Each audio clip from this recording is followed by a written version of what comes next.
Hey, how's it going? This is Great. Deus.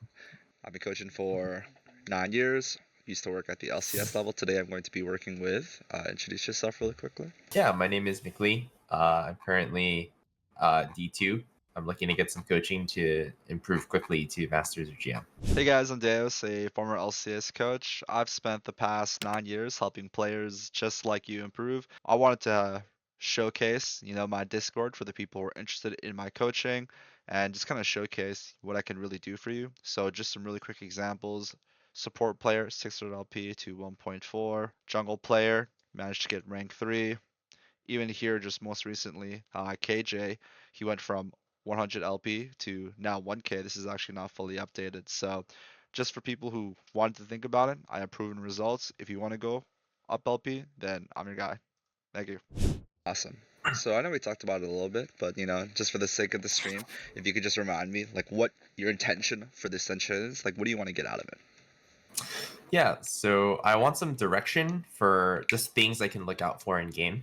Whenever I review my own games, I think I've kind of stagnated a little bit on kind of what I look for in VODs, and I kind of want to get someone else's opinion on like what I should prioritize thinking about. Um, in particular, I think my team fighting could use a little work. I think I, I make a lot of decisions that kind of like macro wise, I feel like I don't make egregious errors, but a lot of the times I'll die and I'd be like, huh, I just I just randomly died for no reason, and then now the situation is really bad. Mm-hmm. At least that's how I see it. That's how it feels when I look through the VODs. Uh, but obviously, it could just be a biased perspective. Okay. So if you watch some of my videos, you know how I typically handle things, right? I'll make a little slide here for theory, and then we'll go back to and fro from it for whatever stands out. So usually when we're ever talking about like improving at ADC holistically, right? You're looking at your team fighting, ADC macro, laning, and then specific micro mechanics, right? So like Mhm. the quality of your clicks and how you control your camera. So right now we'll have to see, right, what you need to work on the most, but let's just go straight into the VOD, okay? So you're playing ASHE Lulu into Samira Pike, right? Yep. So I'm gonna ask you a question actually. How do you think this matchup is gonna go? So the way I think about this matchup is that level 1, they have a significant range disadvantage unless they hook us. So Mm-hmm. we kind of need to chunk them down. The way I see it is we kind of need to chunk them down to the point where they can no longer just run us down as soon as they hit level 2.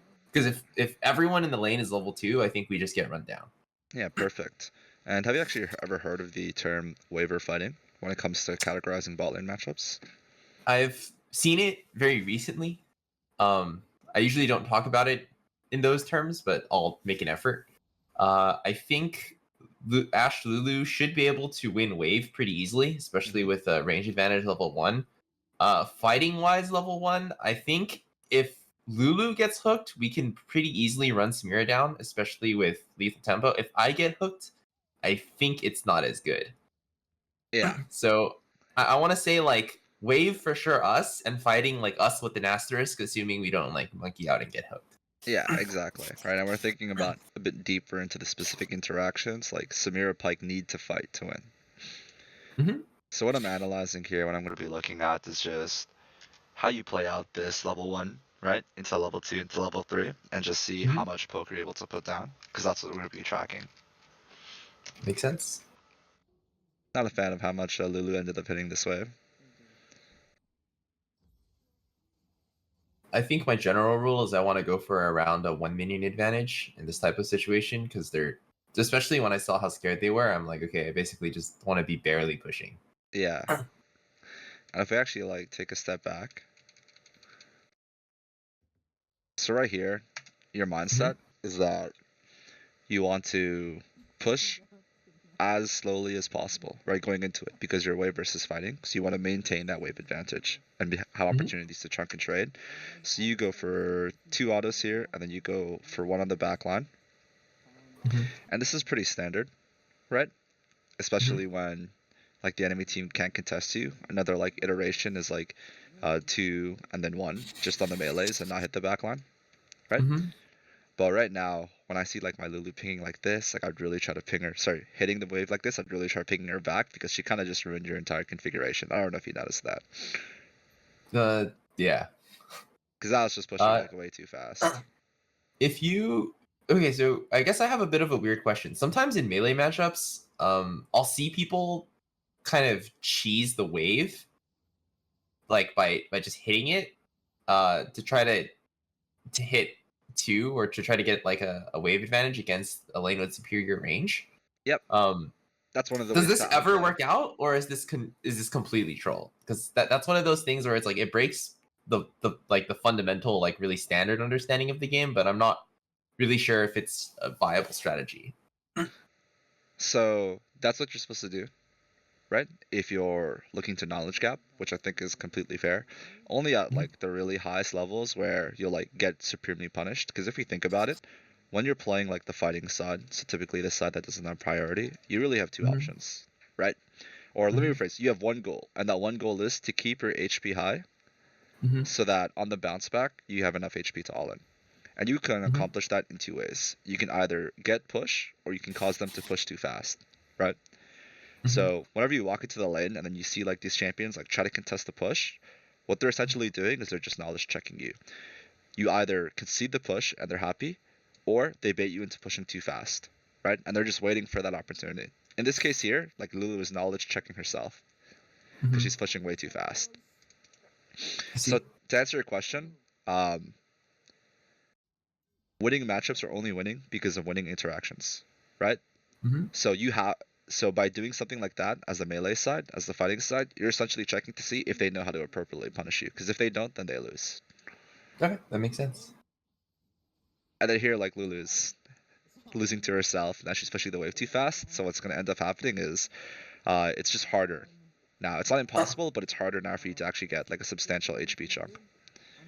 And then sometimes I feel like I don't know if I'm mind controlling this up to do it, but sometimes like I'll try to play opposite where the support is, but I'll end up playing the bush side.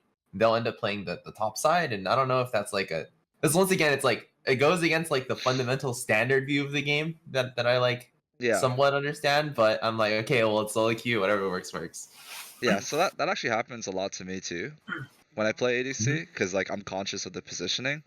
What I found out is the best thing that you could do is you could just go here, right? Like if they move here, you also go back here and try to go on the top side, and then they'll naturally start moving back down. And then if they don't, you just ping them.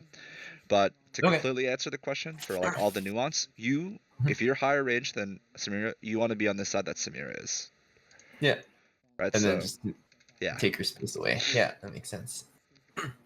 So like right here, right, you want to step up, and then Lulu's like completely AFK, right? So that's why you're like, oh, okay, that's weird. And then here, right, I would just like step up this way instead. And then she will now remain in this spot. No, makes sense. But as you watch, it looks like, like I mentioned, nothing much is going to happen. Hopefully you push this wave slow enough so that it meets just outside. It's like a half crash, which is fine. I think they lose CS over it. Yeah, so this is good, actually, because now what you could try doing is it's actually completely fine for your range line to be out like this if you have a double range ball in. Because if it's double range, then you can just stand on top of your range line and then look to harass them when she goes for CS. The only like scary part about this is if the enemy jungler is pathing down and he'll be first before your jungler, right? Looks like he will be, but yeah. Yeah. So let's see here. And you just want to stand on top of your range line, make it really hard for her to CS, push as slowly as possible. And then hopefully here Lulu drops a ward for you.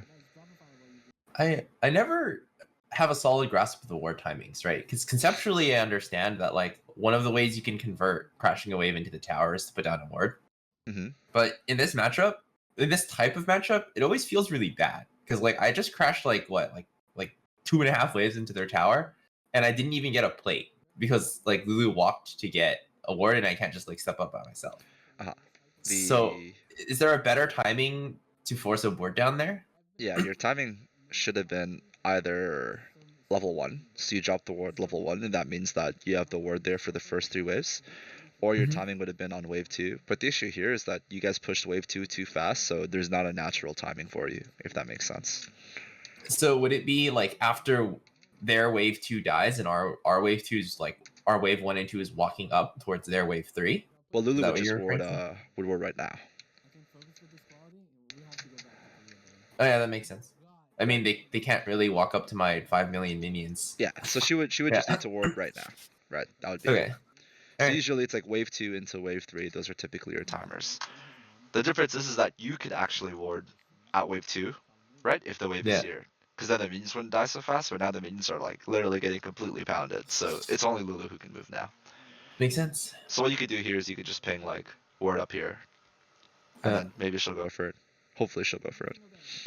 Yeah, this is definitely not very fun for you, right? Because you're not really free to hit the turret. The thing is though, is that if there was an opportunity for you to hit the turret, it would have been earlier, right? So you actually could have gotten to plate. You just played too scared at the start. It's like right here, Mhm. as you crash, right? I would actually look to hit the turret, and the only thing you really need to be afraid of is if Pyke like E flashes on you, which I don't even think they would, considering how big this minion wave is. Okay. Right, so you just The want to minions don't swap aggro anymore, right? Once they start hitting the tower. let me think about this for a second. So I that's know my that understanding. it doesn't swap aggro here, right? Mhm. I'm not sure if it changes if they chase you into here. That's what I'm not Okay. sure about. Because Okay. if it's like completely immune, right? That doesn't seem like completely correct in my head. It makes sense if you're within the turret range. Because the reason why they changed it is because certain matchups, like you could walk in here, like literally stand on top of their face, get them to hit you, and then the minions just completely shit on them, right? Yeah. But if they're allowed to hit you from like all the way over here, it doesn't make that much sense. Okay. Especially because have you seen like the trick where? Actually, no, that's fine. It's yeah. I'm not sure to be honest. Maybe we can go test it out.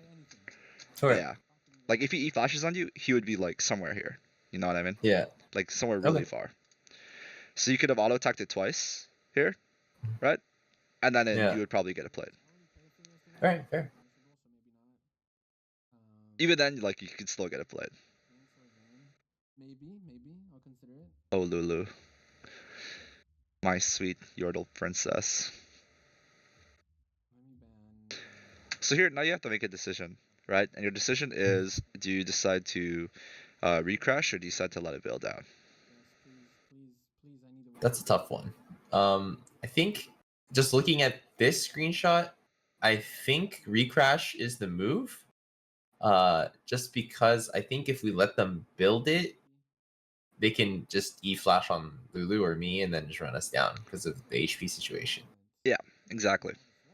Can you think of any positive reasons as to let it build out and try to hold here? Sure. So Viego is matching Karthus's clear, but I assume he's a little slower. So in the situation, it's a 3v3. I think if Karthus shows first and Viego responds to the play, it's a little better for us. I don't know if Viego can do anything if he shows up first. If we let it come towards us, I assume it also forces it also forces Samira and Pyke to come out into the lane. I mean, like collectively, I think we're winning in HP. It's just that Lulu's critically low, and they're just both like chunked. So now I'm gonna ask you like the third question, right? Because when I initially asked you, you said, "Oh, this is hard," right? And now I'm just asking you questions for you to flesh it out in your head. From this position, what is the one thing that can happen that will result in you guys losing the lane? It's certainly Pyke E flash on my face. No. Yep, I agree. And what's the wave situation that allows that easiest to occur? Pyke E flash on my face is probably easiest for them if the wave isn't massive, like on our side. Yeah, exactly. Yeah. Right. So whenever you're in these situations, because this will happen every single game, right? If you have push, you will always be in this position where you're either going to trim, recrash, or you're going to let it build out and look to fist, right? And the only answer you need to ask is, what is the worst thing that could happen? And if the answer is he's E-flashing, then you retrim and recrash. Make sense? Sure.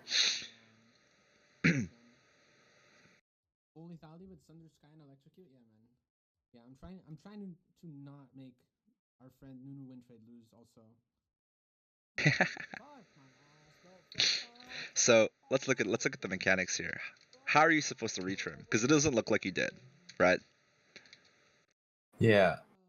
I mean, I think I just wanna. So it's since the waves are meeting on their side, I need more minions. Like I need more than like a 1 minion advantage. Like here, I probably need like a 2 or 3 minion advantage if I want to crash. I mean, I can just monkey hit the wave. I Yeah. don't. Yeah. So let's not say monkey hit, right? Because now it feels very nebulous. It doesn't feel particularly certain, right? I'll give you a very specific number that helps you keep in mind. Sure. You want to be up 2 or 3 creeps here, right? Sure. So you want to kill these creeps. So you're just like looking to hit, hit, hit, hit, hit, continue trying to hit, and then try to find a way for you to kill all these creeps in time. So how do you also make that easier for yourself? We're gonna look at post Lulu like getting fisted, right? I would really try to hit the range creeps right now. Because no CDs. Yeah, I'll try to hit the range creep right now and kill them right now because the melee is the easiest to kill. Okay, that makes sense. Right, And then so would you recommend? So since our objective is to try to crash, I want to dump all my autos into one range creep to try to kill it instead of spreading them out. Exactly. Okay. So right here, if you're ever in this sequence, right, and you want to trim and recrash, the most important thing is having the wave not be completely massive by this point, right? And the only way to secure that is try to kill at least 2 or 3 minions as it's coming in, and try to focus on the range creeps because those are the ones that are hard to kill. So you're hitting. Can you recrash too fast? Recrash I too guess. fast. I guess what I'm saying is like, what? So I understand what happens if I don't kill enough minions, right? Like the wave just comes towards me, like it is, right? Yeah. Is it possible to then kill too many minions and then just I just crash a tiny wave into their tower, right? The way that you kill too many minions is that you give the opposing enemy the opportunity to hold the wave here and then recontest prior each time the wave reinforces. Okay, that makes sense. And then also to highlight this, because you're in a hard position, because it might not even be possible, right, to retrim from this position. What you're supposed to do is as this wave comes out like this, right, you see how the wave is coming out? You should already be trimming now. Alright. Right, so after you get this plate, you're like really trying hard to trim these melees. It's just unfortunate that Lulu somehow gets hooked. Because if you look at it, right, if you, instead of dumping these autos on champions, you're dumping it on the wave, these are already dead, then you can trim this, and then it's a lot easier. Okay. Okay, let's fast forward a bit. Not much you could do here, Lulu is dead. Oh my god. Goodbye. Yeah, it's really awkward. I think if I flashed faster, we can get it because it's slow. You have to flash like right now. Yeah. But I honestly just didn't think Viego would flash. Yeah. Honestly, he just played it bad. Because, like, okay, like, in my mind, I'm like, okay, if Samira isn't touching this wave, she's essentially screwed anyway. Like, the default here is I win for free as long as we don't kill ourselves. And Viego's like, alright, bet, and then he killed himself. Yeah. Jungle Brain lost his mind. Okay. Collect your wave. And now you're going to slow push, right? So this is a situation that you're always going to find yourself in. 20 out of 20 times. If you're versus a ranged champion, then what you're thinking about is this push. If you're versus a melee champion, what you're thinking about is also this push, right?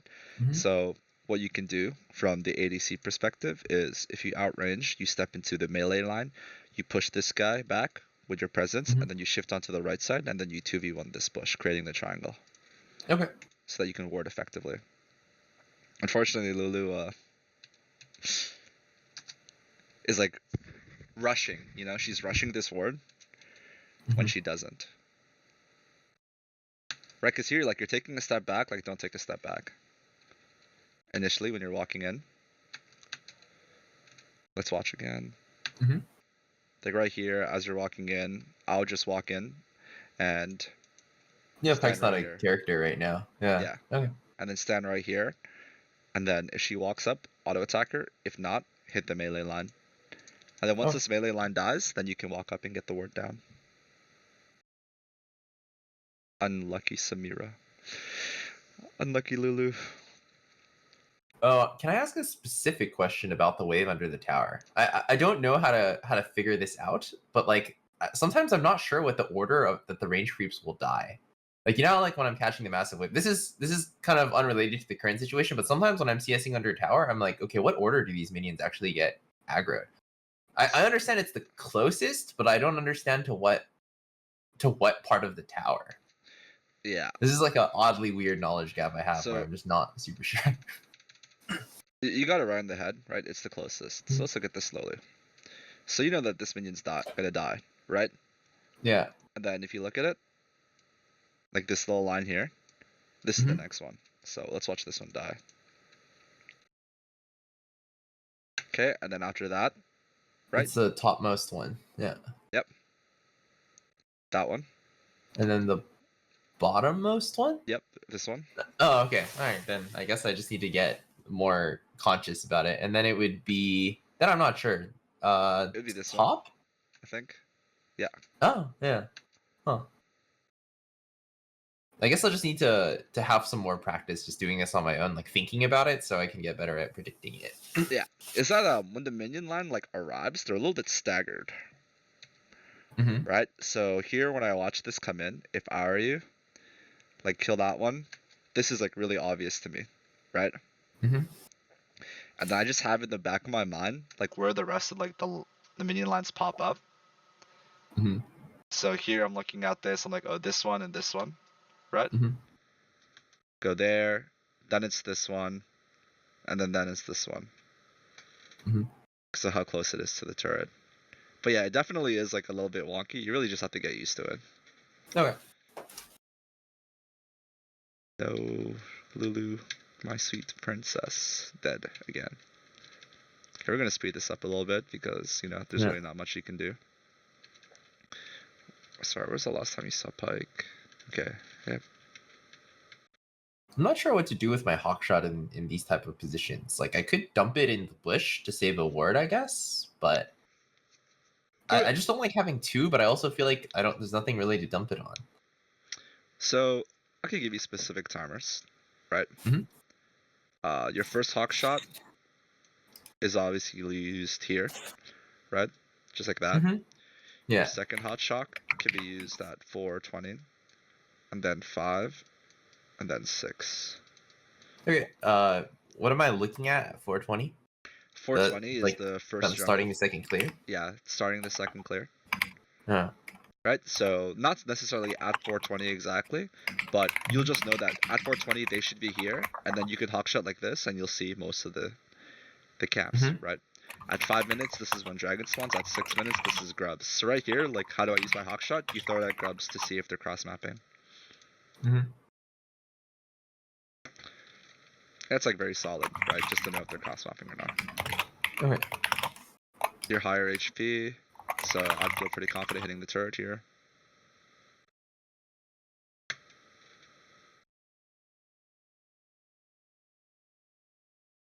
Good stuff. Let's go rewatch that. I think Lulu waivers, so I don't feel as comfortable just getting up in their face. Mhm. But at the same time, I probably could. I don't know if it's worth risking the dodge on the hook. Let's go look at this.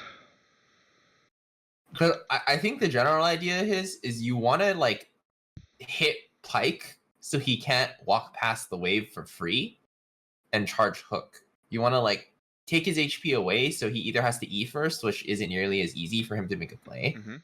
or you want to like just take a chunk out of his HP before he walks past the wave and tries to hook you. So at least if he does, like you're advantaged a little bit. I agree. Right now, I don't like the position and lane that you're holding. So let's walk into this. Let's talk about the mindset. So the mindset going into this play, right, is you want to essentially stand on top of your range line and attack them when they walk up. Sure. So you really have two spots that you can stand. You can stand up here or down here. I guess you could stand in the middle too, right? Mhm. So what do you think are like the pros and cons of each of these?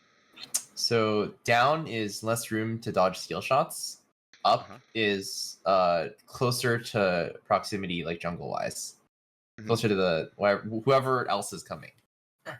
That's all I can really think of. Oh yeah, and then I guess up gives you more room to hit them. Yep. Because you can like, like you're further away from the tower, right? And Yeah. then, yeah. So I guess up is easier to bully them, but closer to whoever is coming.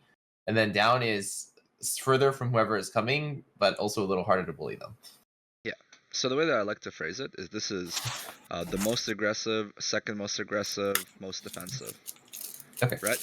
Because if you're standing here, usually enemy bot lane will be like this, you're farthest away from both enemy bot lane. If you're standing here, you're taking the most aggressive position. So right here, our mindset should be that you want to be aggressive, right? And you should stand up here because you have the longest range. Right? Mhm. So you have the most threat. Lulu should stand in the middle, right? And then your guys should be trying to create triangles on this side, and Lulu should be the one hitting the turret because she has lower range. See how that works? Yeah. So we're walking, right? I want to see you from the top side here, right? Doming them with your W from the top side. Hitting, hit right now. Hit pike, hit pike, hit pike. And then Okay, the added that makes benefit sense. is that you could also kite into Viego, so it's safer for you. Sure. How do I manage the timing of where I'm standing? Because I feel like if I just stood out in the open, he can just start charging hook, right? If I see that, I just duck back into my wave. No, Yeah, is that exactly. is that what you're intending? Okay, I see. So I kind of just have to do it to see if he gets it, right? So Yeah. I have to like step out there, and if he doesn't get it, I just keep hitting him and like get wrecked, kid. Or it's like Yeah. he gets it, he charges, I walk back into my wave. He doesn't get like hammered as hard under his tower. Yeah, and the only thing I would Okay. say that you should be like really worried, like cognizant of that, is the minion wave itself, because you could get creep blocked. I've seen that happen to people. Not I fun. see. Okay. Alright, that's it for the early game. Hope you liked the vid. If you want to see part 2, make sure to like, comment, and subscribe. Also, join my Discord down below and my Patreon if you want to get some great coaching.